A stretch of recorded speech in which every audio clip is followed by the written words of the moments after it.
대선이 점점 가까워오는 가운데 대선주자들의 굵직한 공약이 나왔습니다. 더불어민주당 이재명 후보는 신경제구상을 발표했고 국민의힘 윤석열 후보는 신년 기자회견을 통해서 국정 운영 비전을 밝혔습니다. 이 시각 정치권 이슈 김민아 시사평론가와 함께 짚어봅니다. 안녕하십니까? 안녕하세요. 네. 원래 처음에 준비했던 내용은 이제 소확행이나 심쿵 공약 얘기를 하려고 했는데 오늘 굵직한 공약들을 두 후보가 모두 내놨습니다. 먼저 이재명 후보 얘기부터 하겠습니다. 신경제 비전 가장 큰 게 이제 555 공약으로 봐야겠죠? 원래 이제 이전에 밝혔던 이제 비전이라는 게 555 공약이었죠. 그래서 네. 이제 좀 이 국가 순위 5위 그리고 이 코스피 5천 그리고 1인당 GDP 5만 달러 이렇게 이제 달성하겠다라는 거였는데 이게 이제 오늘 이제 기자들의 질문 질의응답 과정에서는 뭐 임기 중에 당장 달성할 수 있는 목표는 아닐 수도 있다. 하지만 그걸 목표로 해서 가겠다라는 거고 그렇다고 해서 저 멀리 있는 목표는 아니다. 그래서 임기 중에 반드시 달성하겠다라는 건 아니다를 전제를 했습니다. 그리고 오늘 발표한 이제 신경제 구상이라는 것은 네. 여러모로 이제 디지털 전환이 굉장히 중심에 있는 것으로 보이는데요. 이 발표 내용은 디지털 전환 그리고 이 에너지 전환 그리고 팬데믹 대응 이 세 가지의 키워드를 통해서 정부가 더 적극적인 이런 역할을 해야 되고 그걸 통해서 여러 가지 산업 구조의 변화나 이런 것들을 이제 이끌어내고 네. 그것에 필요한 인적 자원이나 이런 것들을 또 어떤 직업 훈련이라든지 또 교육 제도의 변환 이런 걸 통해서 또 뒷받침하겠다. 이제 이런 이제 비전을 내놓은 것이거든요. 예. 이런 디지털 전환이라든가 이런 것들은 기존에 우리가 얘기했던 4차 산업혁명이라든가 그리고 또 이 정권에서는 뭐 어떤 혁신 성장 이런 어떤 틀들을 통해서 그동안 많이 또 필요성이 강조되었던 것이기도 합니다. 그래서 이런 연장선에서 이제 앞으로의 변화 이런 것들을 좀 보여주겠다라는 의지를 밝혔다는 점에서 새로운 성장 동력으로 이런 것들을 활용하겠다라는 것을 다시 한번 분명히 한 거죠. 다만 이런 부분에 있어서 어쨌든 지금 말씀드렸다시피 산업 구조의 전환이라는 게 이제 필요한 건데 그 과정에서 여러 가지 이제 교육이나 이런 것들을 통해서 이 인적 자원을 새로운 직업 훈련을 통해서 새롭게 이제 좀 보완해 준다거나 하지만 네. 오늘 이제 다른 직업에 종사하던 분이 제조업에서 예를 들면 이제 좀 기술을 통해서 좀 이런 라인에서 일하던 분이 갑자기 이제 디지털 경제에 투입이 될 수 있는 것이냐 이런 부분들이 이제 의문이 있고 그 과정에서 아무리 중간에 이제 재교육이나 이런 것들이 전제된다고 해도 좀 탈락할 수 있는 부분들도 있는 거거든요. 네. 낙오될 수 있는 부분들이 있고 어떤 회사나 어떤 기업의 경우에도 이런 변화를 좀 따라가지 못할 수 있는데 그럴 경우에 이런 것들을 어떻게 지원할 것이냐, 즉 사회 안전망의 문제 이런 것들을 좀 더 이제 보완을 하면 좀 더 이제 완결적인 이런 비전이 되지 않을까 생각이 되고요. 그동안 이재명 후보가 아무래도 뭐 기본소득이라든지 네. 좀 분배에 좀 중점을 둔 그러한 정치인이다라는 평가를 받아왔는데 오늘 이런 이제 어떤 이 비전의 어떤 제시를 통해서 중도까지 좀 공략할 수 있는 그러한 어떤 내용들을 이제 펼쳐 보이겠다 이러한 시도로도 해석이 되고 있습니다. 예. 세계 이제 5강의 경제 대우기를 목표로 과학기술과 산업, 교육, 국토의 대전환, 4대 대전환을 통해서 이걸 만들어내겠다라고 얘기를 했는데 얼핏 들으면 MB 때 747 공약을 좀 느낌이 오기 때문에 이 부분에 대한 또 고민도 있었을 것 같긴 하거든요. 이게 747 공약이라는 것하고 이제 555 공약이라는 거에 대해서 비교를 해가지고 여러모로 이제 평가들이 나왔었는데요. 네. 일단 이거에 대해서 이재명 후보 측은 747 공약이라는 거는 사실 이제 어떤 엄밀한 어떤 근거를 갖췄거나 그랬던 것은 아니다. 다소 큰 이제 그림이었다 그냥. 그렇죠. 네네. 747이라는 숫자에 좀 맞춘 그런 측면들이 있었고 과한 목표였다. 그런데 이제 555는 그렇게까지 과한 목표는 아니다라고 얘기를 하고 있습니다. 근데 이게 아무래도 747하고 555를 겹쳐서 보는 그런 시각의 전제는 그러한 이제 현실성의 문제라기보다는 결국은 이제 성장을 중심으로 한 전략을 내놨다라는 점에서 그 점에서 이제 비교하는 그런 시각이 있는 거거든요. 네. 근데 이 747 MB와 비교하는 경우도 꽤 많지 않습니까? 닮았다라는 거에 대해서 아니다, 난 좀 다르다 이런 얘기도 많이 하셨어요. 이재명 후보가. 그렇죠. 아무래도 뭐 이름에 공통적으로 명자가 들어가는 것도 있는데 네. 뭐 그것도 있지만 이제 아무래도 실용주의를 강화하는 그런 태도라든지 좀 중도 확장을 좀 노리는 태도라든지 그런 것도 이제 비슷할 수가 있죠. 근데 이제 747 공약이라는 거는 그 시절에는 이제 아무래도 이 토건 사업을 통해서 그렇게 해서 좀 경제를 부양시켜서 그걸 토대로 해서 어떻게 성장할 것이냐 네. 이 전략에 굉장히 중점을 뒀다고 한다면 지금은 그런 어떤 단기적인 어떤 부양 정책이라기보다는 전체적인 산업 구조의 개편을 얘기하고 있다는 점에서 이 747하고 비교하는 거는 아무래도 이재명 후보가 좀 억울하다 이렇게 얘기할 수도 있는데 네. 어쨌든 성장에 방점을 맞추고 있다는 게 중요한 포인트라고 볼 수가 있겠습니다. 예, 말씀하신 것처럼 뭐 지금도 아마 계속되고 있겠지만 이 디지털 혁신 대전환 위원회에서 정책 1호 발전 내용을 얘기를 하고 있습니다. 보니까 이제 휴먼 캐피탈 부분에 대한 관심도 좀 많은 것 같아요. 사람의 능력을 보고 이제 돈을 빌려주겠다는 거잖아요. 그렇습니다. 이제 그런 부분도 있고 아무래도 이제 이 앞서 말씀드렸다시피 산업 구조의 전환이 예정돼 있는 것이기 때문에 결국 이제 인적 자원을 어떻게 할 것이냐 이 문제는 굉장히 중요한 부분이죠. 예를 들어서 앞으로 우리가 어떤 인재를 키우기 위해서 전체 사회와 국가가 요구하는 방식으로 이제 키워야 되는 문제가 있는 거 아니겠습니까? 그래서 앞으로 우리가 갈 길이 정말 디지털 전환이고 그런 방향이라고 한다면 여기에 맞춰서 인재를 키워야 되고 또 그 인재를 지원해 줄 수 있는 시스템들이 필요한 것이죠. 그래서 여기에 자원을 어떻게 투입할 것이냐 이 기준을 만들고 거기를 통해서 이 국가의 어떤 이 정책이라든가 지금 말씀하신 어떤 금융의 이 측면에서의 지원이라든가 또 교육제도의 문제라든가 이런 것들이 투입이 돼야 되는데 이 인적 자원을 어떻게 할 것이냐에 대한 지금 얘기를 또 지금 현장에서 하고 있는 것으로 보여서 그런 내용들도 좀 이 결과가 나오면 여러모로 평가가 이제 엇갈릴 것으로 예상이 됩니다. 네, 말씀하신 것처럼 이제 청년 같은 경우에는 뭐 이런 금융권에 신용이 없기 때문에 이 돈을 빌리기가 굉장히 어려운데 그 사람의 능력을 보고 돈을 빌릴 수 있는 부분에 대해서 이제 고민을 하겠다라는 걸 보면 많은 청년을 위한 또 정책이 아닌가라는 생각이 들면서 또 하나 이 공약 중에 하나가 이제 5천이에요. 코스피 5천. 이거 같은 경우에도 아무래도 이 주식을 하는 많은 분들에 대한 관심이 좀 쏠릴 만한 부분인 것 같긴 하거든요.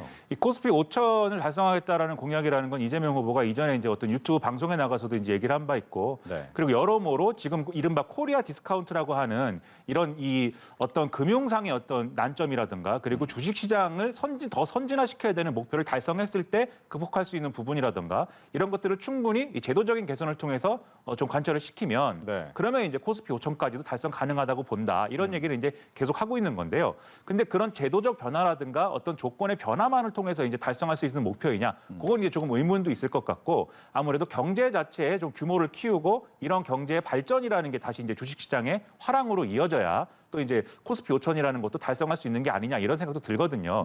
최근에 이제 코로나19 팬데믹 이후에 이제 금융시장으로 다소 이제 좀 돈이 쏠리면서 그래서 달성이 된 게 사실은 코스피 3천이었던 거잖아요. 그렇죠. 그런 조건까지 포함해서 보면은 이 코스피 5천이라는 단순히 이제 주가 지수를 5천까지 끌어올리겠다라기보다는 그 5천까지 끌어올리기 위한 어떤 그런 전략이 필요한 것이냐, 어떤 단계를 밟아 나가서 이런 것들을 보여줄 것이냐를 좀 더 체계적으로 제시할 필요가 있어 보이는데 지금은 어쨌든 5천이라는 게 그냥 주식시장에 통용되는 어떤 여러 가지 조건의 개선처럼만 이제 좀 전달되는 측면도 있어서 앞으로는 그것들을 더 우리 유권자들에게 좀 더 체계적으로 전달할 수 있는 필요 그런 것들은 좀 있어야 될 것으로 생각이 됩니다. 예. 이제 윤석열 후보가 오늘 오전에 밝힌 국정 운영 비전을 또 얘기를 해보겠습니다. 보니까 이제 국정 운영 비전에서 세 가지 도전에 이제 대한민국은 직면해 있다라고 얘기를 하면서 3대 도전이 이제 코로나, 그다음에 저성장, 저출생, 양극화 심화, 그다음에 자유민주주의와 시장 경제 위기. 근데 실제로 보면 한 5가지 정도로 나눠질 수는 있는데 좀 굉장히 큰 부분에 대한 비전을 좀 얘기를 한 거네요. 지금까지 또 윤석열 후보가 아무래도 지금까지 뭐 정책적인 행보나 본인의 비전을 내세우는 거에 있어서는 다소 좀 우측에 치우쳐져 있는 거 아니냐라는 의문들이 좀 있었습니다. 아무래도 그동안 내놓았던 어떤 발언이라든가 이런 비전이라는 게 자유민주주의를 수호하겠다든지 그다음에 지금까지 또 얼마 전에는 이른바 멸공 챌린지 뭐 이렇게 돼가지고 다소 우측에 치우쳐져 있는 거 아니냐라는 해석이 있었는데 오늘 내놓은 비전은 다소 그래도 여러모로 일종의 현금성 복지를 지출한다든지 지금 말씀하신 대로 사회 안전망을 강화한다든지 이런 부분들이 분명히 있어요. 그래서 오늘 보여준 이런 비전은 다소 이제 중도적으로 접근하려고 하는 그런 어떤 의지가 실린 게 아니냐 이렇게 볼 만한 대목들이 있고 특히 이제 팬데믹의 어떤 여파로 소상공인들이 자영업자들이 피해를 본 부분에 있어서는 임대료를 좀 이렇게 좀 이 건물주도 같이 분담하는 방식으로 지금 해결을 해보자라는 제안을 내놓은 상황이거든요. 3분의 1씩 나누자는 거죠. 그렇죠. 그러니까 임대인, 임차인, 국가. 그렇습니다. 구체적으로 이 부분을 말씀드리면 이제 임대인이 3분의 1, 그리고 임차인이 3분의 1, 국가가 3분의 1 이런 형식인 건데 임대인이 일단 3분의 1에 해당하는 임대료를 일단 깎아줘야 되는 거고요. 이 깎아준 거에 대해서는 세액공제 형태로 20%를 보전해 주되 팬데믹이 끝나면 그 나머지 부분들은 국가가 어떤 방식으로든지 보전을 해준다. 이 얘기를 하고 있고 나머지 그럼 3분의 2를 나눠서 이 나머지 3분의 2의 절반에 해당하는 것은 국가가 이제 대출을 미리 변제해 주는 방식으로 이제 이 보전을 하고 나머지 그럼 3분의 1은 이제 임차인이 좀 나눠서 상환을 하든지 그렇게 이제 하면 된다라는 이제 개념인 것인데 저는 이게 결국은 이제 근본적으로는 뭐 이게 좋은 대안일 수 있는데 근본적으로는 결국 또 좀 이 건물주의 어떤 선의가 일부분은 이제 포함돼야 되는 대책으로 보여요. 약간의 또 희생도 있어야 되고요. 그렇죠. 네. 그게 이제 사유재산에 대한 어떤 논란이나 이런 것들로 이제 이어질 수도 있는 것인데 그런 건물주들의 어떤 협력이나 이런 것들을 어떻게 이끌어낼 것이냐. 이게 강제성 있는 방식으로 할 수는 없는 것일 테니까요. 그런 부분들이 관건으로 보이고 그리고 이제 임대료가 얼마다라는 것들이 뭐 정해져 있어야 이게 제대로 파악하고 있어야 사실 이게 좀 이 효율력이 있는 정책이 될 것인데 그런 정도의 어떤 행정적인 준비나 이런 시스템들이 충분히 갖춰져 있는 것이냐. 네. 추가로 갖춰야 된다면 어떤 부분들을 갖춰야 되는 거냐에 대해서는 윤석열 후보가 또 추가로 이제 설명해야 되는 그런 대목도 있는 걸로 좀 보입니다. 예. 또 이제 저출생 문제와 관련해서도 이제 사람들이 굉장히 관심이 많은데 저출생할 때 아무래도 키울 때 돈 많이 든다라는 걱정을 하잖아요. 그래서 부모 급여를 주겠다라고 했습니다. 이 부분은 어떻게 보셨습니까? 이게 이제 예를 들면 우리가 흔히 이제 알고 있는 아동수당이라든지 이런 것과 유사한 형태의 이제 현금성 복지를 강화하겠다라는 건데요. 이 출산을 하고 나서 1년에 해당하는 기간 동안 월 100만 원씩 이제 1년 동안 지급을 하는 그런 이제 1200, 형태인데 그러니까. 그렇죠. 1년에 1,200만 원 정도인 것이죠. 일단은 이제 뭔가 출산에 대해서 현금성 복지를 지급한다는 점에서는 분명히 이제 이런 대책도 이제 긍정적인 부분이 있습니다. 근데 현장에서 이제 기자가 이 대책에 대해서 좀 질문을 했어요. 사실 지금 저출생 문제라는 게 한 달에 100만 원이 없어가지고 지금 나타나는 그런 현상은 아니다. 그래서 만약에 이제 한 달에 초기 1년간 100만 원을 지원해 주는 것으로 내가 아이를 좀 갖지 못하던 상황에서 아이를 낳아야겠다라고 결심할 수 있는 사람이라면 사실 그나마 이제 환경이 좀 제대로 갖춰져 있는 조건에서 살고 있는 사람인 것이죠. 정말 문제는 아이를 낳았을 때 이 아이를 키우고 교육을 하고 그다음에 이 아이가 한 사람의 어떤 독립적인 경제적인 주체가 될 때까지 부모가 계속 지원을 줘야 되는 그 부담이 정말 만만치 않은 이런 구조 때문에 사실은 지금 저출생 문제가 불거지고 있는 부분도 있는데 네. 이런 문제에 대해서 이제 어떻게 좀 대응을 할 필요가 있는지에 대해서도 고민해 달라 이제 이런 질문이었거든요. 여기에 대해서 윤석열 후보가 뭐 명확한 답변을 하지는 못했지만 좀 총체적인 총괄적인 어떤 대책이 필요하다. 이 점은 분명히 또 얘기를 하고 있습니다. 그래서 이제 최근에 이제 여성가족부 폐지 뭐 이런 논란도 있었기 때문에 과연 여가부 폐지나 이런 것들이 있는 상황에서 그런 대응이 가능한 거냐라는 의문도 있는데 뭐 이런 이 저출생 문제 포함해가지고 인구라든지 그다음에 이제 뭐 청소년 대책이라든지 이런 거 다 포함해가지고 총괄적으로 다룰 수 있는 또 부처의 신설이나 이런 것들도 고민하고 있다라고 하니까 네. 이런 것들을 또 유권자들이 좀 이게 전체적으로 하나의 그림으로서 받아들일 수 있게 하는 그런 또 전달이 필요한 거거든요. 그 점에서 저 노력해야 될 부분이 있지 않나 이런 생각이 좀 듭니다. 네. 아마 코로나와 관련된 이제 정부 대응에 대한 비판을 넣어놓은 것이 이제 필수 의료 국가 책임제 추진이 될 것 같아요. 그렇습니다. 이 부분은 이제 지금 이제 의료 체계에서 우리가 계속해서 코로나19에 대응하면서 문제가 되고 있는 게 이 병상수가 부족하고 뭐 이런 부분들이지 않습니까? 네. 특히 이제 코로나19 환자를 좀 이렇게 입원시킬 수 있는 병상이라는 거는 특별한 환경이 조성돼야 되는데 예를 들면 음압 병실이라든가 그리고 그 환자가 이제 혼자 이제 입원해 있어야 되는 그러한 병실의 환경이어야 되고 네. 여러 조건이 필요한데 이 병상을 바로바로 뭐 버튼 눌러서 이제 확보할 수 있는 게 아니기 때문에 그리고 또 이 병상을 확보하는 문제는 곧 이 병원의 수익 구조와 연결이 되기 때문에 이 부분과 관련돼서는 국가가 그러면 이러한 이 코로나19에 대응하는 정책의 의미로서 이 공공수가를 도입해서 이 정책을 이 병원이 협조하는 거에 대한 어떤 대응으로 일정 부분의 이제 수가를 만들어서 비용을 지급하는 이런 방식으로 이제 좀 제도를 만들겠다라는 취지로 얘기를 하고 있거든요. 네. 근데 이게 뭐 물론 이제 필요한 제도이고 저는 그런 제도의 도입도 앞으로 이제 팬데믹이라는 게 코로나19로 끝날 게 아니기 때문에 그런 이제 좀 확실하게 계속해서 존재하는 어떤 제도의 형태로 임시적으로 지금 이례적으로 하는 게 아니라 좀 쭉 이어질 수 있는 그런 제도를 도입하는 게 필요하다는 느낌은 분명히 있습니다. 거기서 네. 공감이 되고요. 그런데 다만 이제 지금도 이 병상을 마련하는 문제라든가 인력 문제라든가 이런 거에 대해서는 국가 지원이나 이런 것들이 들어가기는 하거든요. 그 부분에 국가의 지원이 있음에도 불구하고 항상 또 병상 문제에 대해서는 확보하는 것들이 항상 좀 이렇게 좀 기동성 있게 되지 못한다. 이런 지적들이 있기 때문에 여기에 더해서 지금의 문제를 해결할 수 있는 추가적인 대안이나 이런 것들도 좀 고민을 하고 마련을 하면 유권자들이 좀 더 설득력 있게 이것을 받아들일 수 있지 않을까 이런 생각이 좀 듭니다. 네. 이재명 후보와 윤석열 후보가 오늘 큰 공약을 내놨기 때문에 거기에 대한 이야기를 좀 해봤고요. 이제는 후보마다 조금은 아플 만한 내용을 이야기를 해보겠습니다. 먼저 이재명 후보 같은 경우에는 대장동 특혜 의혹 재판이 어제 나왔습니다. 거기에 대해서 이제 1심 얘기를 진행을 하고 있는데 이 김만배 씨 측에서 성남시장의 지시를 따른 것이다라고 얘기를 한 부분 때문에 이재명 후보에 대해서 아무래도 대장동 특검이 다시 한번 또 불거질 것 같다라는 생각이 들거든요. 아무래도 이제 대장동 이 개발 의혹 관련돼서 수사를 받던 분들이 스스로 이제 좀 비극적인 선택을 하고 이런 상황들이 있었기 때문에 그러지 않아도 이제 대장동 특검의 도입의 필요성은 이제 충분히 이제 인정이 되는 그런 상황이죠. 네. 그런데 이제 재판에서 또 이제 좀 이 여러 가지 논란이 불거질 만한 그런 언급들이 나왔기 때문에 아무래도 이 지금 이제 국민의힘에서는 대장동 특검 관련해서 좀 이 법사에 빨리 상정을 해가지고 특검법을 이제 좀 처리해 달라 이렇게 주장을 하고 있는데 여당은 일단 특검의 세부적인 내용에 대해서 합의를 하고 이게 뭐 상설 특검을 좀 활용하는 게 좋다라는 의견을 가지고 있지만 세부적인 이제 이 방안에 대해서 합의를 하고 그 다음에 이제 법을 상정하는 게 맞다 이렇게 좀 얘기를 하고 있는 그런 상황입니다. 그래서 이 협상이 좀 빨리 이제 진행돼야 될 필요가 있어 보이는데 이재명 후보는 대선 이후에라도 이제 특검을 해야 된다라는 언급을 통해서 이게 대선 전에는 결론이 안 날 수도 있다라는 거를 지금 또 시사를 하고 있는 거거든요. 근데 이 대선 전에 어쨌든 특검 도입에 좀 착수를 해야 추가적인 어떤 검찰 수사가 더 무리하게 간다든지 아니면 공전된다든지 뭐 이런 부분들을 막을 수 있는 거 아닌가 이런 생각도 들고 해서 특검과 관련돼서는 민주당이 특히 좀 전향적인 입장 표명을 할 필요도 있어 보인다 이런 생각이고요. 이 재판의 경우에는 이 김만배 씨가 법정 전략으로 보이는데 이런 논리를 구사를 하고 있어요.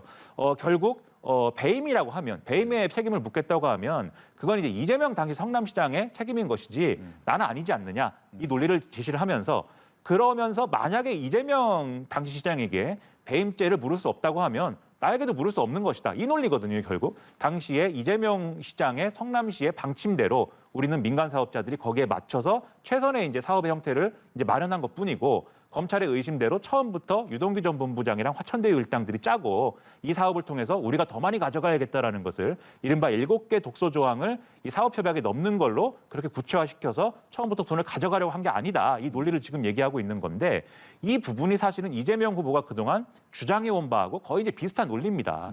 그래서 이 김만배 씨의 주장이나 이재명 후보의 해명이나 사실은 맞닿는 부분이 굉장히 넓어 보이는데 다만 이재명 후보 선대위 측에서는 이 김만배 씨의 발언에 대해서 이제 그대로 보도하지 말 것을 지금 주장을 하고 있어요. 왜냐하면 이재명 시장의 지시다 이렇게 이제 이 언론계 용어로 워딩이 나왔기 때문에 이거를 국민의힘 측에서는 역시 이재명 당시 시장이 직접적으로 지시를 해가지고 이런 일이 벌어졌으니 역시 몸통은 이재명 당시 시장, 이재명 후보이다. 이런 논리를 들어서 공격을 하고 있거든요.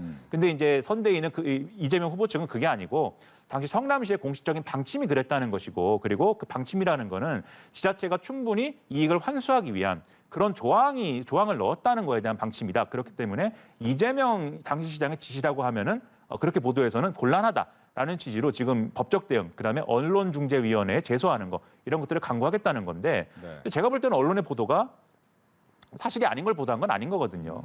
그 김만배 씨 변호인의 한 얘기를 이제 그대로 보도한 것이고 추가적인 정치적인 논란이라는 거는 그 이후에 이루어진 것이기 때문에 해명을 잘하고 설명을 하면 되는 것이지 굳이 이런 언론 보도에 대해서 법적 대응을 해야 되는 것이냐 이 부분은 좀 의문인 상황입니다. 어제 또 이제 이재명 후보 오후에 이제 질의응답하다가 이 질문 나온 거 혹시 보셨는지 모르겠습니다만 대장동 오늘 재판인데 어떻습니까?라고 했을 때 재판 있어요라고 이제 대답을 했단 말이죠. 그 부분은 좀 어떻게 보셨습니까? 아무래도 재판 상황이라는 거나 이런 것들을 실시간으로 후보가 뭐 전달받거나 이러지 않았을 것이기 때문에 재판 관련 질문이 나왔을 때 답을 하기가 여러모로 법적 문제나 이런 게 걸려 있는 상황에서 좀 곤란했을 것 같습니다. 그렇기 때문에 뭐 재판이 있다는 사실은 언론 보도가 그 전날부터 나왔기 때문에 모르지는 않았을 것 같고요. 다만 이제 답변하기가 어려운 문제니까 모른 척했다 이렇게 볼 수가 있겠는데 그것도 이제 이재명 후보의 어떤 캐릭터의 특성이다 이렇게 보여요. 근데 좀 기자들이 질문을 하는 거에 대해서는 좀 더 이제 성실하게 응대를 해주는 게 좀 바람직하지 않나 이렇게 생각을 합니다. 이번에는 이제 윤석열 후보가 조금은 힘들어할 만한 질문. 윤석열 후보 같은 경우에는 요즘에 뭐 끝나긴 했습니다만 멸공 챌린저 때문에 조금은 여러 가지 좀 이야기가 많았죠.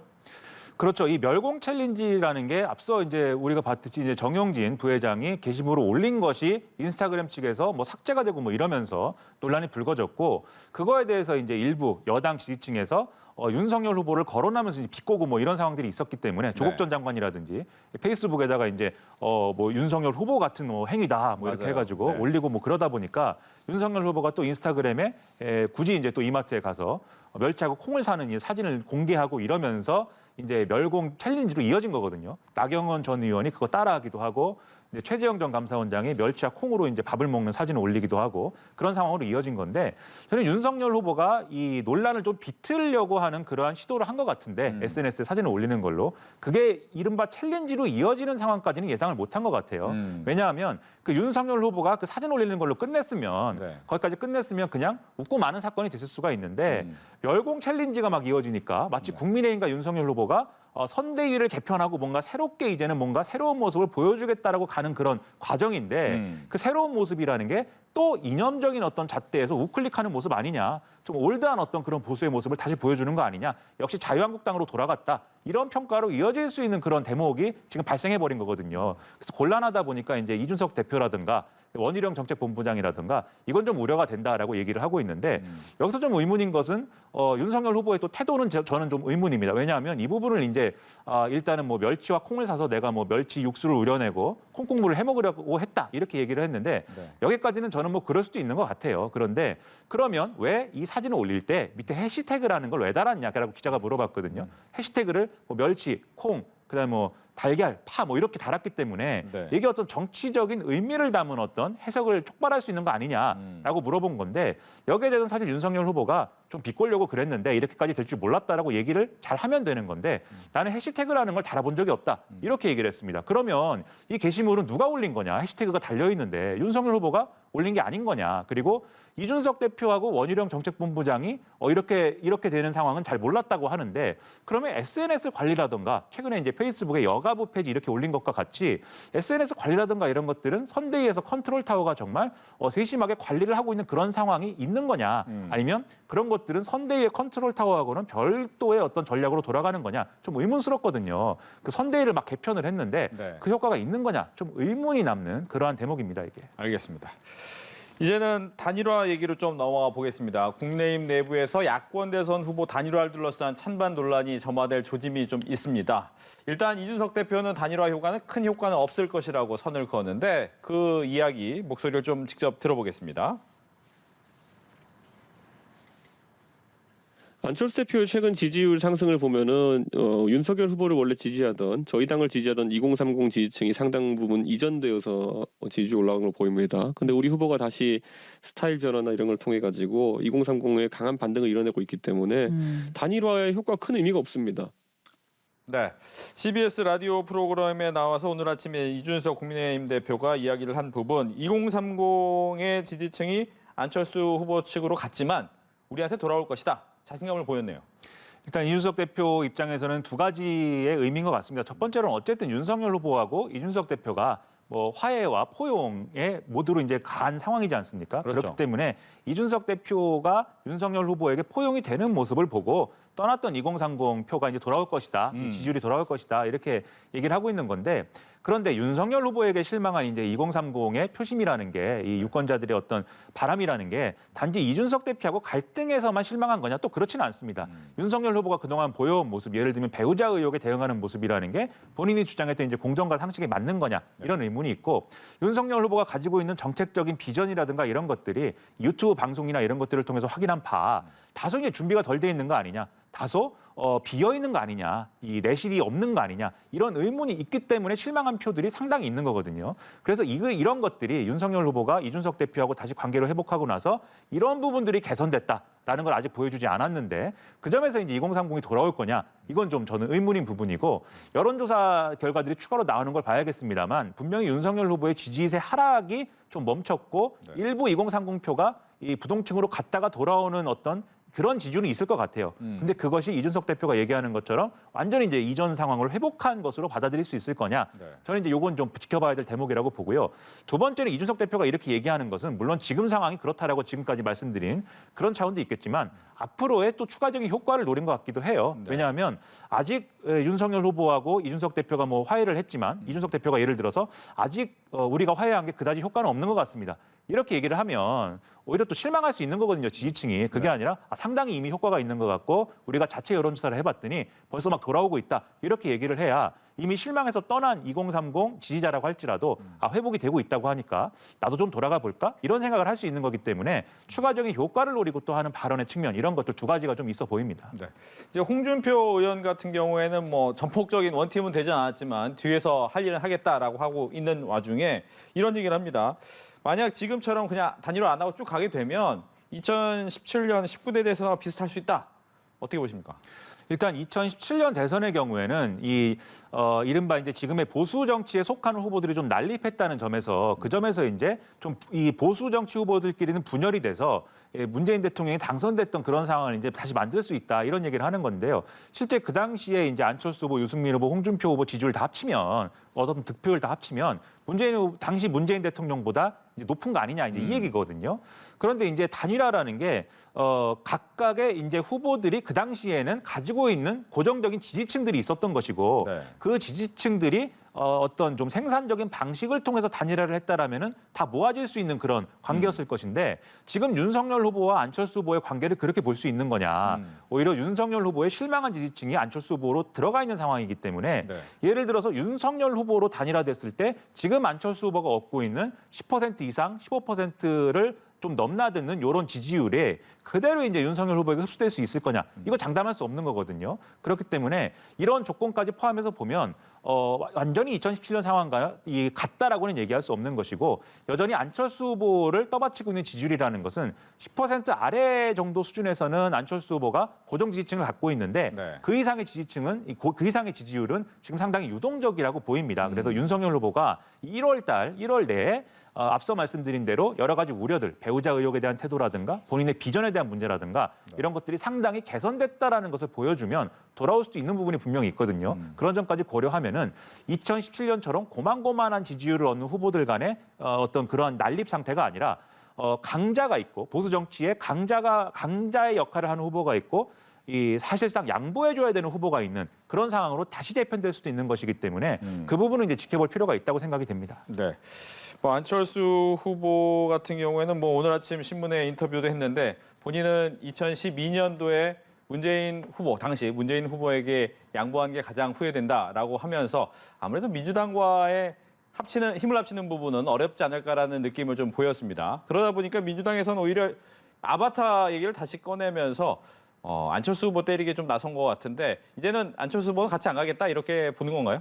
그러니까 애초에 송영길 대표라든지 이제 안철수 후보하고 이제 단일화라든지 뭐 공동정부라든지 이런 것들의 카드를 꺼낸 이제 입장에서 보면 실제로 그것이 이제 좀 관철이 될 것이다라고 기대를 했을까? 저는 좀 그렇지 않다고 보는 편입니다. 오히려 그런 얘기를 함으로써 네. 중도층에게 저 민주당과 이재명 후보는 안철수 후보도 포용할 수 있다라는 자세를 보여주는 거구나. 이런 효과를 기대했을 것이고 거기에 더불어서 민주당에서 이렇게 좀 안철수 후보를 끌어당기고 있으면 안철수 후보가 윤석열 후보하고 협상을 할 때 안철수 후보가 독자 완주를 할 수 있는 카드가 하나 더 늘어나기 때문에 네. 사실은 단일화 협상이 좀 더 어렵지 않을까라고 하는 기대도 있었을 것이거든요. 그런데 지금 안철수 후보가 15%를 위협하는 지지율을 얻게 된다는 것은 자생력을 갖추는 수준에 들어갔다는 거고 실제로 안철수 후보로 단일화됐을 때는 이재명 후보가 상당히 이것은 위협적인 상황이 됩니다. 그러다 보니까 이제는 안철수 후보를 포용하는 전략보다는 지금부터 견제를 해서 혹시라도 안철수 후보로 단일화되는 그런 사태를 미연에 좀 예상하고 대응을 해보자. 이런 차원으로 전략이 바뀌고 있다. 이렇게 볼 수가 있겠죠. 네, 이렇게 해서 정치권 이슈 김민하 시사평론가와 함께 짚어봤습니다. 오늘 얘기 잘 들었습니다. 고맙습니다.